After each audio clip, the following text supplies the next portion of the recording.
Caitlin Clark recently set the entire WNBA script on fire, and the league office is currently paralyzed by absolute panic. This basketball icon finally reached a breaking point, and the resulting explosion echoed from the front office down to the furthest corner of the Indiana Fever locker room. We are not looking at a typical case of post-game frustration or a single bad shooting night, because this was a total meltdown that officially destroyed the reputation of the league leadership. The WNBA hierarchy thought they could control the narrative, but Caitlin Clark flipped the table and left the commissioner in the dust.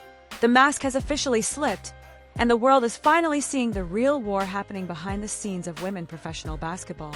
Yo, if you love real basketball stories, deep dives, and the drama behind the game, you're in the right place. But if you want to take it to the next level, hit that join button. Members get exclusive content, early access, and behind-the-scenes drops you won't see anywhere else. Plus, you're directly supporting the channel and helping us bring you even better content. So if you rock with Basketball Spilled, become a member today. Let's keep the game alive. Watching the forensic evidence of this league-wide collapse requires joining the truth seekers, and that's when you should subscribe and enter the inner circle for exclusive weekly documentaries the mainstream media refuses to broadcast.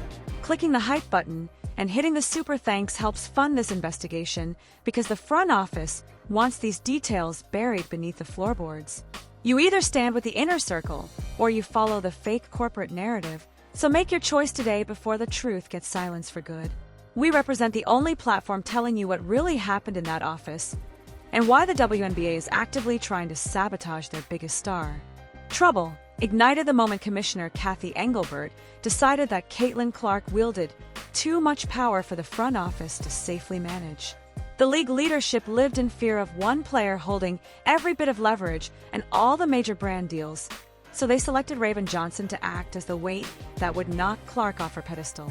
A calculated plan emerged to manufacture a rivalry that Clark never requested, and this led to a private marketing session that turned into a professional ambush.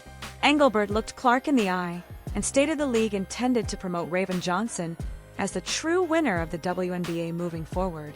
Clark refused to accept the news, quietly, and erupted during the confrontation, which meant the corporate piece was officially over. Hurling accusations at the commissioner, Clark pointed out how she carried the entire league on her back while the front office simply collected checks and engaged in shady marketing tactics instead of letting basketball settle the score. She knew exactly what was happening because she saw the marketing materials before they reached the public, and she recognized a massive campaign designed to frame Raven Johnson as the humble worker while painting Clark as the entitled superstar. This move represented a total betrayal of the person who brought millions of new viewers to the sport, and Clark made it clear she would not be the league's sacrificial lamb. History between these two athletes stretches back to the collegiate level and the infamous wave-off everyone remembers, but the league decided to weaponize that old tension to spark a fresh fire, giving Raven Johnson perks and media slots that Clark earned through years of work became the standard operating procedure for the front office. When Clark discovered the commissioner personally made phone calls to place Raven at the center of new league initiatives, a locker room explosion followed that teammates described as the loudest they had ever witnessed. Walking into the facility with a new sense of defiance, Clark informed the staff that her time as a league puppet had ended, and she warned that if they wanted a villain, they were about to get one they could never control. Using Raven Johnson as a weapon to humble Clark backfired in a legendary fashion, and instead of creating a competitive environment, it only made the front office appear corrupt and desperate. When Clark pointed out that Raven was receiving opportunities she had not yet earned on a professional court, the favoritism became so undeniable that even seasoned veterans began turning against the commissioner. This backstab against the athlete who increased the valuation of the league by billions created a rift that the front office can no longer bridge. Clark made it clear that the suits in New York were playing a dangerous game with her career, and she was ready to burn the whole thing down to protect her brand. Everything came down to the cold cash and the massive brand power that Clark brings to the table every single night. The commissioner realized that as long as Clark remained the only top star, she could demand anything she wanted. So the plan to elevate Raven Johnson was actually a strategy to dilute Clark's market value and regain control. This manipulative move by a corrupt leadership team shows they care more about power than the actual game of basketball. Clark saw right through the strategy and went on the offensive during a closed-door meeting that quickly devolved into a shouting match. Security waited outside the door as the yelling intensified, which resulted in several staff members hearing exactly how Clark felt about the betrayal. The league coached Raven Johnson on how to handle the media to ensure Clark looked like the bad guy in every headline. They wanted Raven to play the role of the quiet assassin while Clark was framed as a loudmouth diva, but the plan failed because Clark understands exactly how the media machine operates. She called their bluff in front of the entire team and stated she was tired of the fake stories and the planted leaks coming from the head office. Evidence of this sabotage appears in the recent scheduling and the way officials handled technical fouls against the Fever star. She is being officiated differently and treated like an outsider in the very league she saved from total irrelevance. A full-scale league war is now underway, and the evidence continues to mount against the commissioner office. Officials ignore the physical abuse Clark takes in the paint, and media partners suddenly pivot their entire focus toward Raven Johnson without a single explanation for the change. This coordinated strike aims to lower Clark's status because she grew larger than the WNBA itself. And that's when the front office began treating their biggest draw like a corporate problem to be solved. Raven Johnson accepted her role as the Clark stopper and leaned into the toxic atmosphere that the league deliberately created to keep Clark in check. Locker room footage reveals a team divided because of the constant meddling from the league directors. Certain players feel jealous of the fame Clark enjoys, and they seem happy to watch the commissioner attempt to take her down a few pegs. These players view Raven Johnson as their champion because she represents the old guard and the way things used to be before the Clark era began. But here's the thing, the fans see the truth, and they know that without Clark, these arenas would return to being empty warehouses. The commissioner is playing a high-stakes game that could result in the total collapse of the newfound success of the WNBA. Betrayal runs deep because Clark received a promise of a fair shot and a professional environment when she first entered the draft. Instead of that professional atmosphere, she found a locker room filled with envy and a front office that treats her like a fire that needs to be extinguished.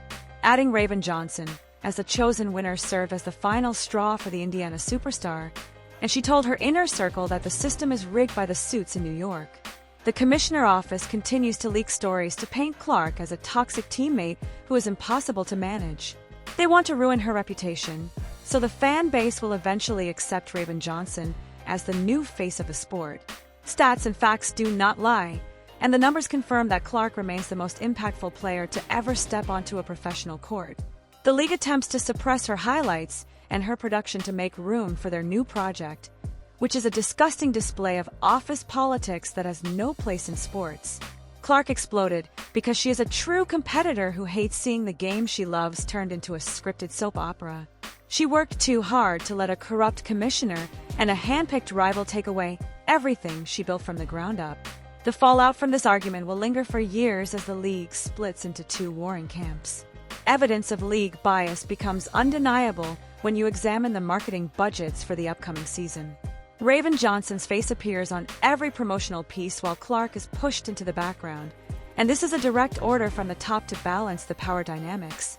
The commissioner thinks she is a genius for creating this drama, but the result is the destruction of the integrity of the game.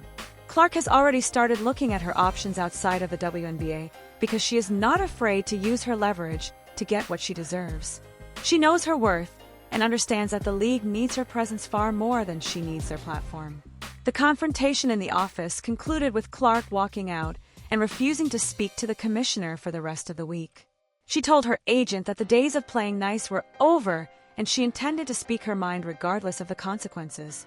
The league tried to silence her with heavy fines and threats of suspension, but that only made her more determined to win on her own terms. Clark is now playing with a massive chip on her shoulder, and she plans to dominate Raven Johnson on the court to prove the commissioner project was a total failure. Fans are already picking sides, and the vast majority are standing firmly with the hero they have followed since college. The real villain in this story is the entire structure of the WNBA front office rather than just a single player.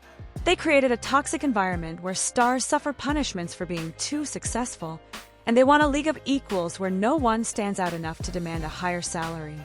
Clark represents a threat to that entire business model because she brings in enough money for players to start demanding their fair share of the revenue. By trying to ruin her reputation, they are actually trying to protect their own bank accounts and maintain their grip on the players. It is a classic case of corporate greed ruining a perfectly good product for the sake of control. Details regarding the argument confirm that Clark cited specific moments where the league protected other players while throwing her to the wolves without a second thought. She specifically mentioned the unpunished physical contact and the blatant lack of protection from the officiating crews, which meant the game was being called by two different sets of rules. When the commissioner claimed Clark needed to be tougher to remain the face of the league, the star finally snapped because she has endured more hits than anyone in the history of the draft. To be told she lacks toughness by someone in a business suit was the ultimate insult to her professional character. Investigating Raven Johnson's role in this mess reveals that she has been having private meetings with league officials to discuss her position against Clark. This behavior does not reflect a professional athlete who wants to win on the hardwood, but rather someone who wants to win through boardroom politics. The rivalry is no longer about who can make the most shots or get the most assists, because it is now about who is more willing to play the league's game. Clark is refusing to follow the script, and that is exactly why she is being targeted by the people in charge of the sport. The WNBA is currently a powder keg, and Caitlin Clark just lit the match that will blow the whole thing wide open. The explosion that followed the addition of Raven Johnson as the designated winner has changed the landscape forever. There is no going back to the way things were before this office meltdown, and the lines in the sand have been drawn for a long-term war. Fans are watching every single move, and the league can no longer hide the truth from the public. The reputation of the WNBA is in tatters because they chose to attack their best asset instead of supporting her growth. The clock has run out on the commissioner's credibility, and she stands as the primary architect of this entire disaster. Attempting to manipulate the greatest talent the league has ever seen proved to be a catastrophic failure for the suits in New York. Caitlin Clark represents a force of nature that the WNBA was never prepared to handle, and their attempt to force Raven Johnson into the spotlight only proved that Clark is truly on another level. The league tried to fix the game, and they got caught red-handed by the very person they were trying to suppress. The truth is finally out, and no amount of marketing can save the front office from the consequences of their actions. Caitlin Clark is the hero who stood up to a corrupt system, and Raven Johnson is the pawn who let herself be used for a corporate agenda. The WNBA will never be the same after this total meltdown, and the fallout is only just beginning for everyone involved. You can expect more leaks and more drama as the season continues because Clark is no longer interested in holding back her true feelings. She is playing for herself and her fans now, and the league office can deal with the mess they created. The commissioner tried to crown a new winner, but she only succeeded in creating a legend that she can no longer control or contain. This is the end of the line for the league's fake narrative and the absolute beginning of the real Caitlin Clark era. The league thought they were in charge, but they just found out who the real boss is, and it is not the woman sitting in the commissioner chair.